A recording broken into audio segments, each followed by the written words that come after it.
Welcome back to Midcap Radar. Well, we are now joined by Vijay K Thadani, Vice Chairman and Managing Director, NIIT MTS, to decode their Q3 results that just came about. Good afternoon, sir. Thank you so much for joining us.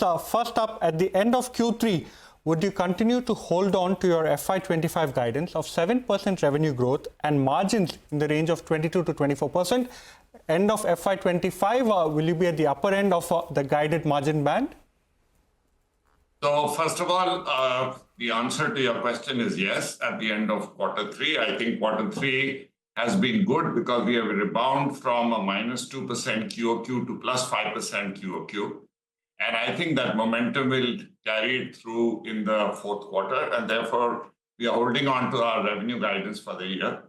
On the margin, I think we're doing a little better, but we would be in the upper end of the range of 22 to 24% that we had said in the upper quadrant. Mr. Thadani, good afternoon. Thank you for joining in, and also congratulations on the quarter gone by. What has the current quarter looked like so far? It's still early days, of course. It's just 20 days into the quarter. But how are demand trends panning out? What are you witnessing on ground when it comes to demand from your large clients or even from your smaller ones? Yeah. So I think the overall economic climate, if I was to say, till end of last week was approximately the same. Of course, this week, the economic climate has shown a change, but the impact of that will be known over the next few weeks and months and maybe years. But definitely that the status was same. The uncertainty was high. It was a challenging environment with so many moving parts in the environment and in the economy. And I think the focus of everybody was on cost optimization, customers, and therefore that's normally good for us because it also means that the propensity for outsourcing will increase. We are in a very, very specialized niche of learning, and therefore we become natural candidates to be invited for any such discussion.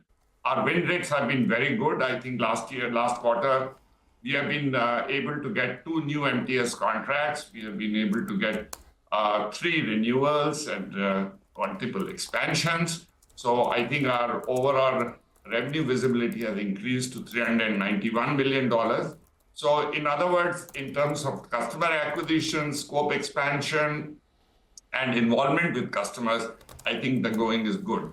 I think what we have to see is the coming back of the spend on learning, which at a certain time was subdued, but is now beginning to recover. So I think that, in a sense, will describe the environment.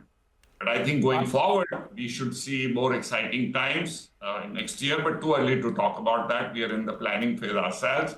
The world is also in a little bit of transition as we go through the next few months. So I think by next quarter, we'll have a clearer picture of how the next year will come out. Completely understand that, Mr. Thadani. If we could push you to quantify, when you say much better, would you be able to give us a ballpark figure for FY26? What is it that you're anticipating in terms of top line margins as well as profitability?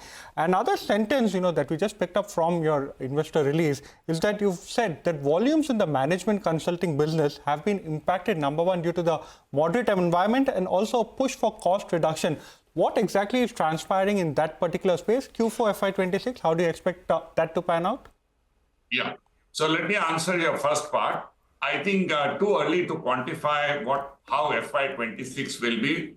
Our long-term guidance for this business, as well as our long-term vision for this business, remains intact. We have shared that on a number of occasions. And I think on that, we continue to feel very, very comfortable based on whatever we have been able to do. But I think getting a clearer picture will emerge maybe 90 to 120 days from now. As far as the challenge which we saw in professional services and consulting part of our business, that it actually came from environment forces where I think there has been a cost optimization drive at their customers' end, and therefore that reflects itself in their own spending patterns. And that challenge has been going on for the year as uncertainty was high. But I think as things are becoming certain, I think in coming quarters, we will start seeing the picture emerging. But last few quarters, we have been affected by it. All right, Mr. Thadani, thank you so much for joining in. Wish you good luck for the rest of the year as well. That was the management of NIIT Learning on the road ahead for the company after their third quarter results. Time for a short break. More on the markets on the other side. We await results from HDFC Bank. Stay tuned.